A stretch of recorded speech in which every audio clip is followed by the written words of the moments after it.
And very happy to have Laurie with us again tonight. She joins us frequently, but it's her turn to step up. Laurie France is a retired person from my community college, a great teacher. She taught there in Flint, Michigan in years past, having spent 20 years in the Michigan school system as a high school teacher and community college instructor.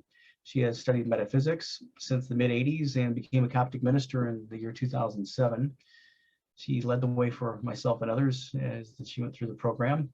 She facilitates daily study groups via email, A Course in Miracles, and continues to study non-dualism and the meaning of oneness from many traditions. And by the way, I didn't mention the opening announcements. Laurie does have A Course in Miracles. She does teach. The first class started in January, but she has a new offering of another class starting on May 1st. So if you're interested in that, I can copy her email address, or she can mention that during your presentation potentially as well. And you can be a part of that as you explore the Course in Miracles with Laurie and the group.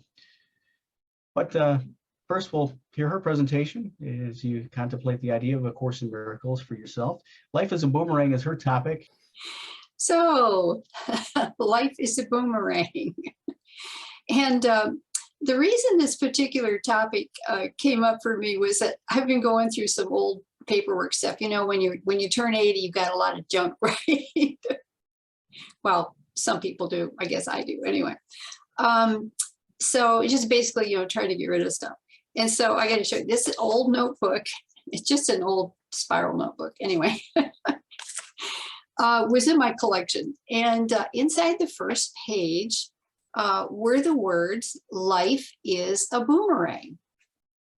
So I'm going to share with you some of what was written in the notebook. This notebook dates back to 1999. And I'm not totally sure that these were my thoughts or just notes that I had taken or found or, well, whatever, no matter. Anyway, so the first thing I found in the notebook was this: life will dish up whatever you order. Although it is hard to believe that anyone sits around wishing for car accidents or fatal diseases or wars, famines, yet it has been my observation that life brings you exactly what you order. Order hot dogs and you get hot dogs. Order caviar and you get caviar, if you like fish eggs. Anyway, how is it that we order anything? After all, aren't we all just the victims of circumstance? Aren't life's greatest tragedies beyond our control? It may seem so, at least on the surface. So then I added 5 things to be aware of during your everyday thoughts and activities. And of course, the first one was you get what you think about. And that can be a little hard for us to accept, but it's true. And to take a moment before I get into that in depth, and I don't think he's with us tonight, but I really want to say a big thank you to Jim Campbell because he spent so many hours putting Hamid Bey's lessons together as a CD. And that was really a wonderful benefit for all of us, because now if you would like to see what Hamid Bey has to say about any particular topic, you can search the CD content and you find whatever you want. So Hamid Bey uses the word boomerang quite a few times in his lessons. And I would like to share a few of those with you this evening as well, because those ideas go along with my 5 steps to be aware of. So let's see what Hamid Bey has to say about getting what you think about. So in lesson 313, here are some words of wisdom from a section called The Hypnotic Power of Suggestion. And he says, a thought is a product of the mind, not the mind itself. We must learn to condition our mind in the production of a thought, condition our thinking.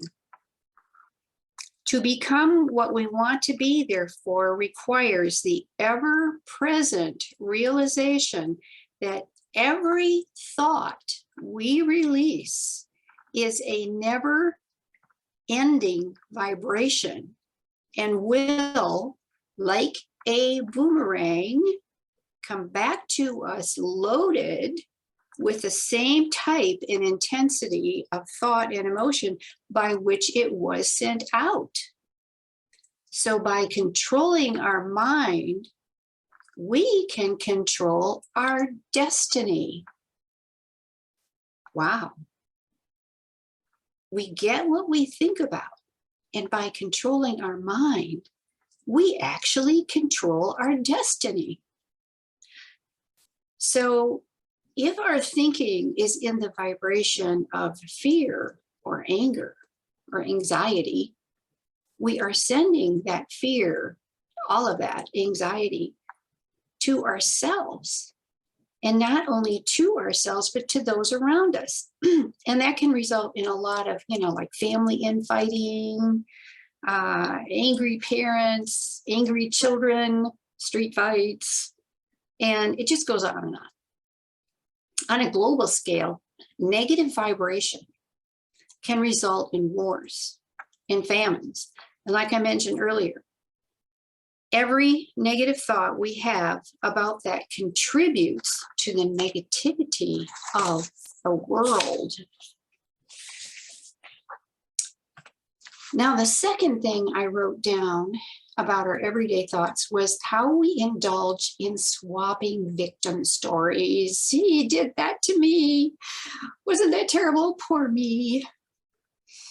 So in my notes from 1999 were these words. Is someone using you for target practice? Who is that person who is a thorn in your side? Every time you come near that person, you bleed. He criticizes, he rejects, causes you pain in some way. But that person is meant to be there. That person has a purpose. That person is meant to be a thorn in your side until you learn to restrict the blood flow with your mind. It is difficult to control the pain until you realize that person's purpose. So that person, excuse me, that person in your life who seems rather prickly, a friend, a coworker, a family member, that person is there to vibrate your own thoughts back to you. So what do we do about it? And going back to my notes, I wrote, to throw that relationship away is to throw a diamond ring out with the garbage. What that person says and does may be garbage, but that person's purpose is more priceless than a diamond in your life. To react to the garbage someone throws at you with anger, hostility, resentment, or depression is to not realize the power you are meant to develop in your own life. So that power you have to develop comes from your ability to transcend any victim stories and any judgment about who you think may have harmed you in some way. Again, remember, that person has a purpose in your life and to point you in the direction of forgiveness and non-judgment. And I don't think I meant here that you have to keep that person physically in your life, but rather it is in your thoughts about that person. And Hamid Bey also addresses this concept of being a victim in lesson 63 in a section called destructive thoughts. Excuse me, he says, an avalanche can be started by a little pebble being unloosed by a sound, a little vibration, and unless stopped in time, could cause tremendous destruction. Thus, the avalanche of a little and sometimes, a little pebbles created by the thoughts we entertain in our mind can boomerang into our lives in a destructive manner if our thoughts are of a negative nature. So again, we get what we think about. So make sure you are enveloping your mind, your body, your aura in positive thinking. And that fits in perfectly with my third step in the notebook, and that is, you shall reap what you sow. What goes around comes around. Yes, life is a boomerang. And the comments in my notebook on this one are, if you squeeze a lemon, you get lemon juice. If you squeeze an orange, you get orange juice. If you squeeze an angry person, you get anger. If you squeeze a loving person, you get love. And now going back to the idea of target practice, I added the criticism, the rejection, the nastiness is the barb at the tip of the arrow. That awful person is standing just in front of you and with a bow aimed right at you. He sends the arrow crashing into your mind, and the pain is terrible. The blood that flows is fear and anger. Will you allow yourself to continue to bleed, or will you stop the flow of fear and anger with your mind? So again, we can go back to the idea that we get what we think about, and our thoughts are always a choice, and that choice is ours. So from my notes, a little bit more. The choice is yours. Anger and fear will flow out from an angry person. Love will stop the pain. Love will make you realize that person's purpose in your life was to make you bleed. Perhaps to make you bleed over and over again until you understand that bleeding or not bleeding is your choice. Then and only then can you transcend the relationship with love. That person you have resented or feared or hated will always be blessed by the love you give back. And he will either be helped to grow and transcend his own fear and anger, or he will not. That choice is his. He is responsible for his anger and fear.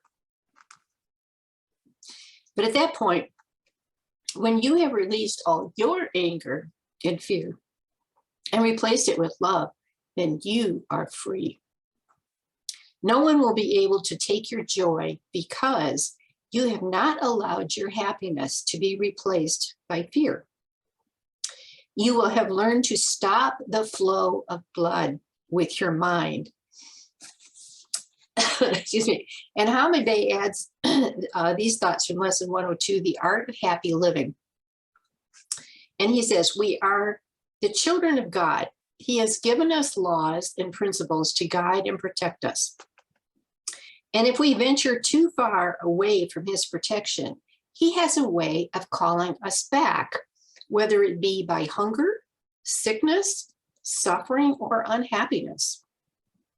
Especially this is true in the case of those who try to find happiness by doing negative things, those contrary to the spiritual principles. While such action may bring a certain degree of satisfaction, it is short-lived and, like a boomerang, will return to the persons who are sending out negative thoughts. The law of cause and effect takes care of such motivation by fulfilling the law, as ye sow, so shall ye reap.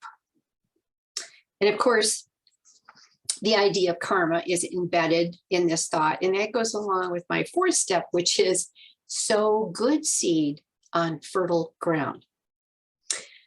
So I'm going to mention here a fun comedy that it's a series from 2005, and I've just watched a few episodes of it so far, but it's called My Name Is Earl. And it's about this guy who is kind of a low-life thief, And there comes a point in his life when he realizes he has to turn his life around in order to be happy. And that's when he gives his life over to the power of karma, making a long list of every bad thing that he's ever done to anyone, and then making an attempt to right all of his wrongs one at a time. I think the show lasted for like 4 seasons. Anyway, we must sow good seed, because as ye sow, so shall ye reap. And here are some words of wisdom about this from Hamid Bey. Be guided by divine power. And he says, goodness is retroactive and works like a boomerang. When we do something for someone in an unselfish manner, thus lightening their burden and causing joy and gladness to spring anew, we in turn feel lifted. The person or persons who are helped send us love, and this aids us to change any dark corners in our lives into brightness. We will then be living under the light of spiritual guidance. So now my fifth and last thought in my notes is trust and never make a decision based on fear. So if you think about decisions you have made in your life or have yet to make, those decisions should always be made with trust in the power of your own thoughts, and thoughts based on love, on goodness, on kindness. And those thoughts will boomerang a positive result back to us. So we sow good seed with our goodness, our kindness to others and to ourselves. And one more thought here from Hamid Bey, and this is from lesson 321. Sometimes it is a greater privilege to do something for someone than to receive. If you find a person who needs help, extend a helping hand.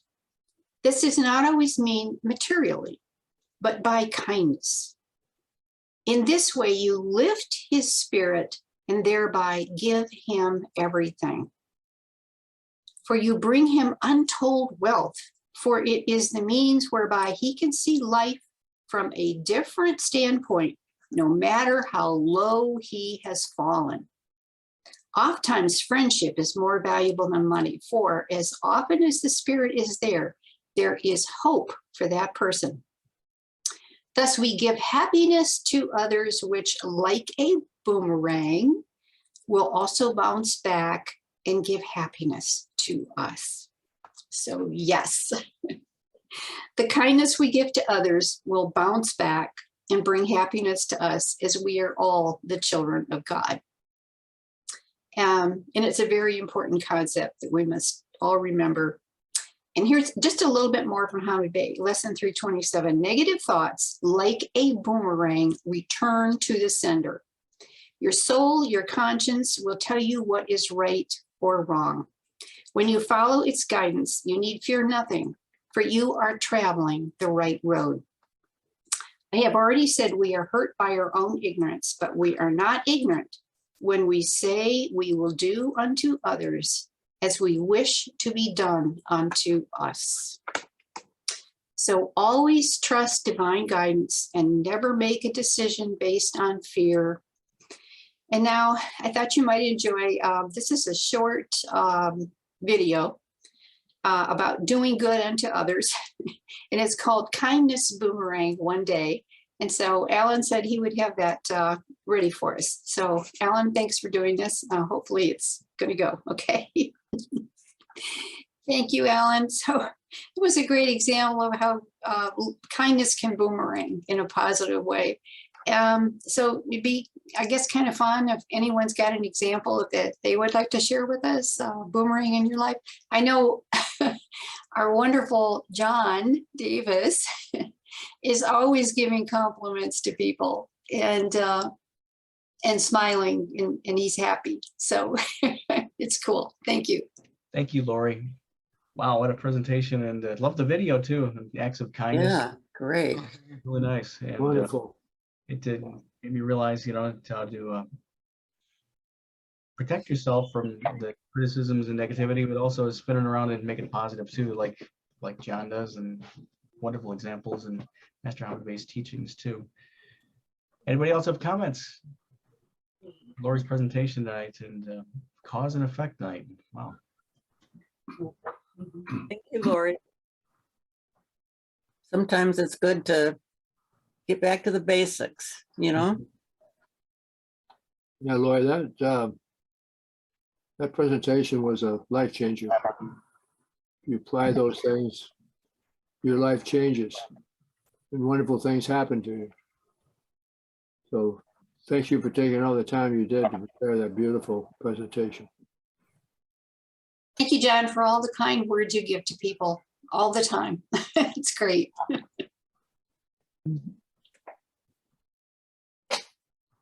I think it was a great talk, and for the good reminder, especially when you're dealing with people that in your life that rub you the wrong way or are difficult. It's just a good reminder that we have to make that extra effort to extend that love and that hand of kindness to those people too. And to see a higher purpose in the fact that those people are in our lives. Yes. There are no accidents, right? Right. Well, some people think that others are always lucky, but it isn't that they're lucky. It's that they live by giving out love and they in return receive love. So it appears to somebody who doesn't understand that as if they were just lucky and somebody else is unlucky. And those are the people who go around trashing everything and making negative comments. And they think they're just an unlucky person in this world. So if you try to explain that to somebody, they don't want to hear it though, if they're one of the ones that, as they say. Can you hear me? Yeah. Oh, okay. When we were in Egypt, we were on the bus ready to leave, and there were people begging for money. And there was a woman, and John Davis said, I have never seen a woman ask for money. And he got into his pocket and jumped out of the bus and gave that woman some money. So that was a real act of kindness.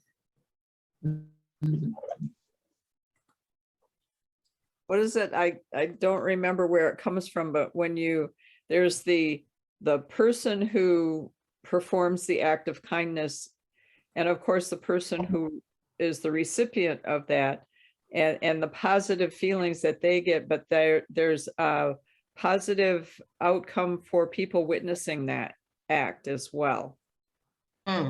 I can't remember where it came from, but I think it's really cool. Yeah, that would be how the vibration that you're giving out vibrates not only to that particular person, but it just goes around to everyone around you as well. Mm-hmm.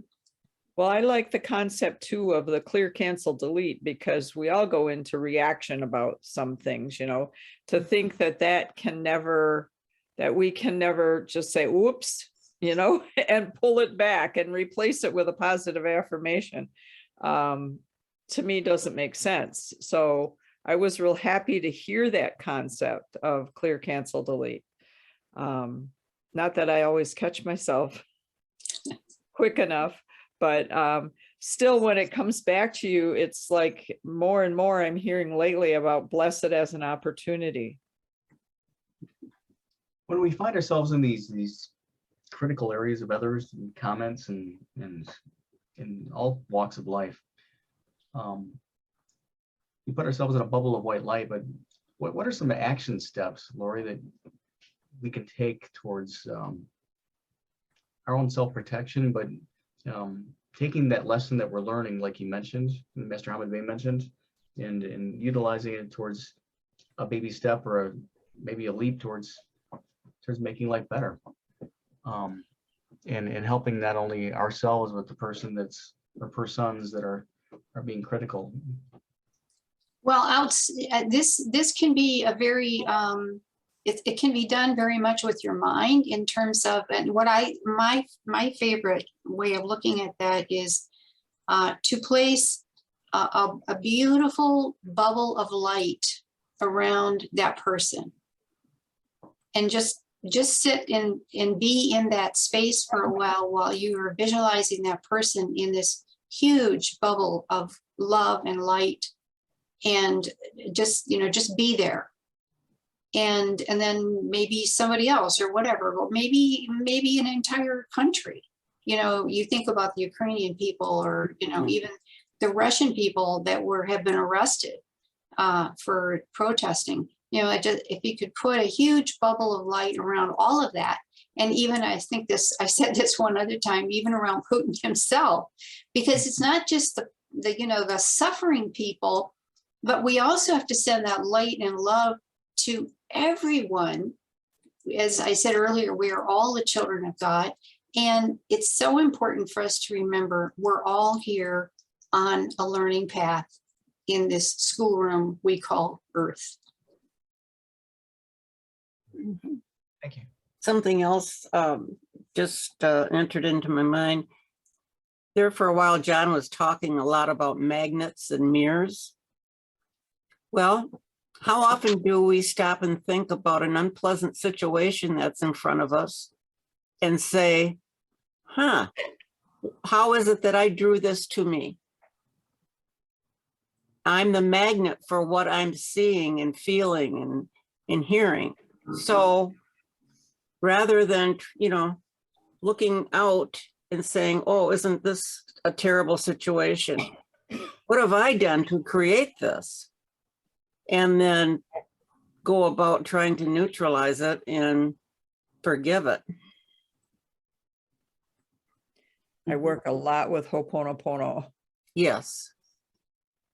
And John said, when you point your finger at somebody or something, well, there's 3 fingers pointing back at you. So what you recognize in somebody, it's because you've got that trait in yourself. So. You spot it, you got it. Mm-hmm. Yeah, visualize the fact that we're nothing but mirrors, and as we evaluate it with emotion, that's what we said. I want to tell you about that person. And always 3 fingers pointed back at you. And then forgive it unconditionally, and it's gone.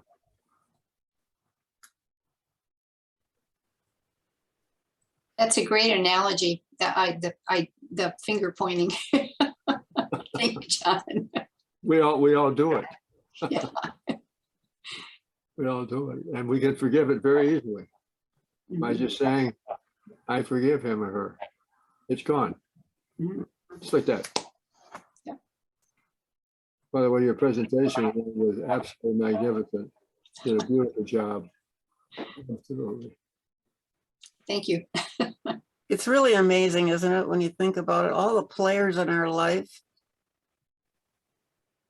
it's karma. I mean, we are working out situations with people. Why? We've come back together to do it. You're my teacher, I'm your teacher. It's really amazing when you stop and think about it like that. Yeah, each person has a purpose in your life, Mhm. no matter what that looks like on the surface. Yeah. Thanks, Nancy. Yeah.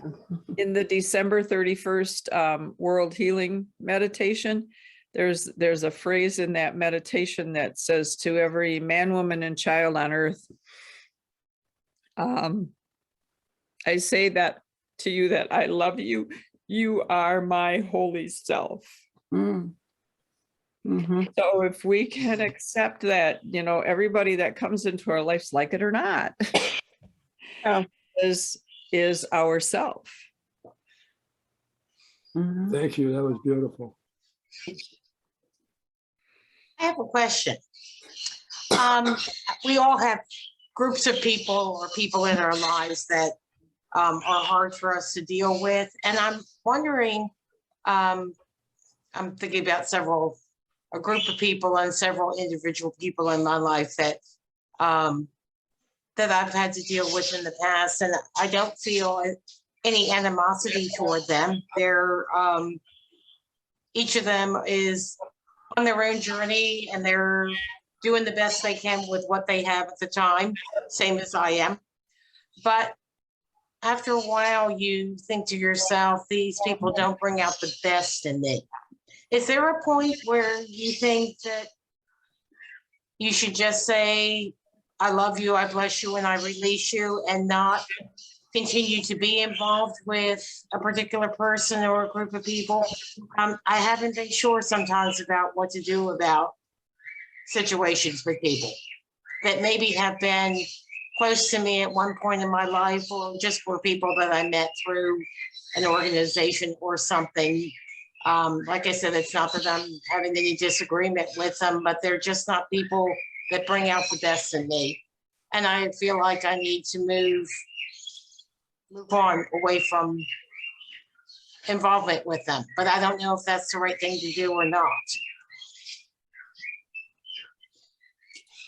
I guess my response to that would be that you don't have to, I think I said this earlier, physically be in their presence, but it's more about your mind and your thoughts, your vibration that you're sending to them.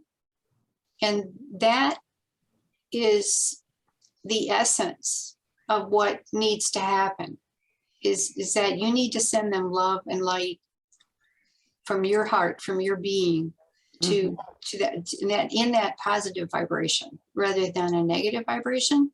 And as I said earlier too, that would either help them or not. It's their choice. They have to make the choice to rise above wherever they are. But in the meantime, you can simply be sending them light and love and light and love over and over and over again if you need to. But that's your vibration. You know, they're in their vibration, but you don't need to be in their vibration. If that makes sense. Yes, thank you. Put Lori, yeah. Thank you. From a book by Catherine Ponder. She was an old-time Unity minister. And there was a chapter on dealing with difficult people. And she said that you acknowledge that you love and bless that person, and acknowledge that they're in your life to teach you something, as you are in their life to teach something. And then you bless them to their highest good elsewhere. I got a chuckle out of that one. I bless you to your highest good somewhere else.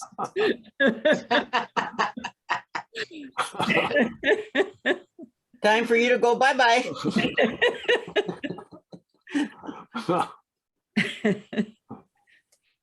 Well, I think life repeats itself, that you have experiences with an individual, and if you don't learn the lessons from that lifetime with that individual, you will run into another individual who has very similar life patterns, and you'll find yourself doing the same thing over again. And you have to learn from it what lesson it was that you missed the first time around, and blessing that person and letting them go may be the best thing that you can do, rather than trying to stay with them and experiencing abuse. I was married and divorced, and then 5 years ago, I met a man who moved in with me in my house, and my son commented on, "Mom, why did you let John move in with you? He's just like Dad was. He's really abusive to you." And I thought, you know, that is interesting. And I kept thinking, there's a lesson that I didn't learn when I was living with Brent. Now it's time to learn this lesson while I'm living with John. And now I have moved out of that house. I sold the house and I'm in a new location. I finally realized that I could not continue living with a negative atmosphere, constant. Mhm. Everything I would say, there would be some kind of a negative response to it. If I would say it's a pretty day, well, maybe it won't last. Or, why do you think it's so pretty? Or, just silly little things. And so from this distance, I can send love and blessings. And I don't know what effect it has on him, but I know that I'm in a much happier place. And I think that I can grow better from a distance than being in that same atmosphere. But I didn't learn that the first time, obviously, or I would not have gotten into the same situation the second time. So the question is, did I learn my lesson? Only time will tell. But I do think that the universe does keep giving us repeated lessons until we learn from Get them. it, yeah. We have to get that lesson. You're a lovely person, Barbara. We love you. Well, Yes. thank you, Pete. I love all of you. It's a group like this that has given me the support and encouragement. And I'll tell you, everything fell into place when I couldn't see how it could happen. It was one of the most stressful things that I ever did when I moved. But I do think it was the best thing that I did at the time. Mhm. Well, I think others have heard too that it's not uncommon for people to be attracted to a second partner like the first partner. It's kind of funny that it works out that way, but it does happen. It's just an attraction. Does anybody else know about that or has heard people ending up with a second mate just like the first one? Well, astrologically, they were both Geminis. And I had an astrologist say it could be a beautiful relationship or it could be a terrible relationship because Gemini is a split personality. And depending on which direction it goes, What personality, Gemini? he could be very positive or he could be very negative. And The man Oh. I married was born on the same day as my dad. Mm. Oh, boy. Well, that is destiny right there. yeah, Wow. very interesting. That's a beauty. I have a son who's a Gemini. He's a beautiful soul. You Well, know, Alan and I are Geminis. I think we're pretty good, don't you, Alan? Well, the way I always explain my astrological chart is the sun's in Gemini, so that's two personalities. The moon is in Scorpio, so those two personalities are at opposite extremes. But my rising sign is Libra, so they stay in balance. ah, There you go. Very good. My moon Yeah. is Libra, so that helps me balance a lot of things. John says being married to a Gemini, he never knows who he's going to wake up with in the morning. Makes life exciting, doesn't it? Truly an adventure. Like that movie 50 First Dates. Mm. uh, Well, yeah, there's more to it than just the rising sign, I'm sure. sure. Yeah. Yeah. Well, we're all more alike than we're different. So, Well, I just remembered an act of kindness, getting back to the act of kindnesses things that it was just a little thing, but I was at a drive-through for at breakfast time at Burger King. And so they have two rows. So this one lady had driven up in the road beside me. She got there after I did, but the opening in the line appeared, and it was her line's turn to go in, even though I had been there before her. But I stopped and I motioned her to go ahead and take her place in the line. No. And when I got up to pay at the window, the person said, "Oh, your breakfast has already been paid for." Uh, Oh. Yeah, that's. Diane, I've been trying to get a hold of you. Why? Can you give me a phone number so I can call you? we've got 2 phone numbers for you and we don't get a hold of you. 231-886-4018. Hey, A little bit slower, ma'am. all right, 231, 886-4018. okay. Is this your home or? That's my cell. No, That's all I okay, have. Thank you. thanks. I'll be calling you soon. Let's see what we've got here for you. Anyway, acts of kindness are so powerful. They change everything. They change our energy. Right, Laurie? Yes, very much so. It's That wonderful. video reminded me of the pay it forward Yeah. thing.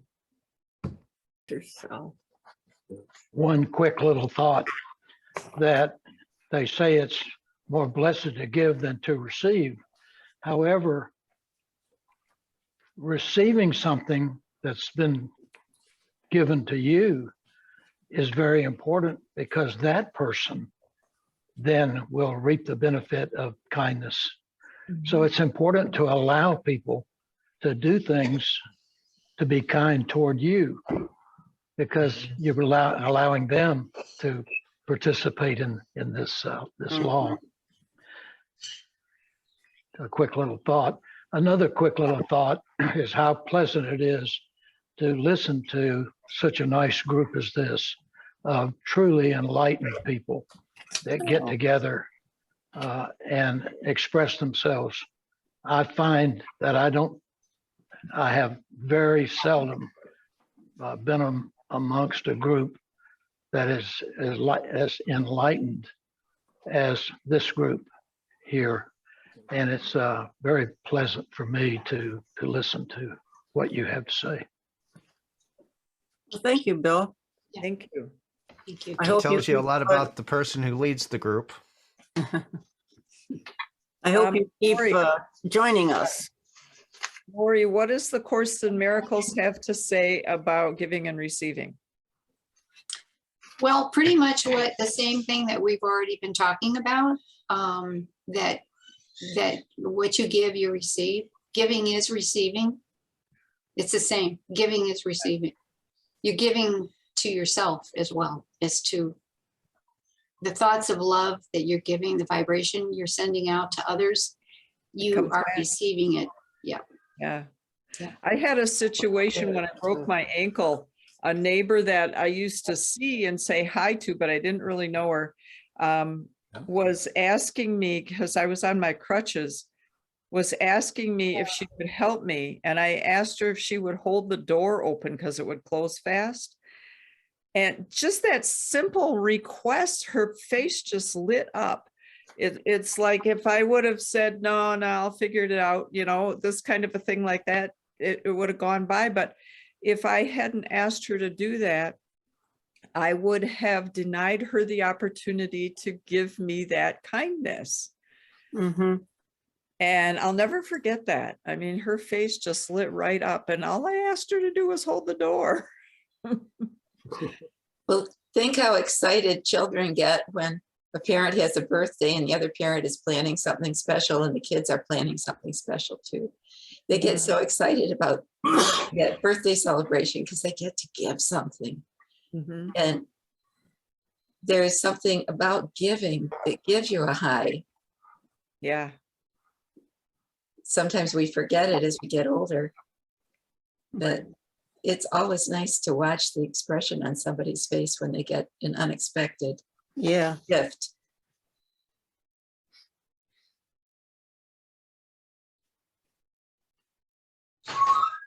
Very much so. And what a great night, Laurie. Thank you for your presentation, and thank you everyone for chiming in on the conversation. Very enlightening. And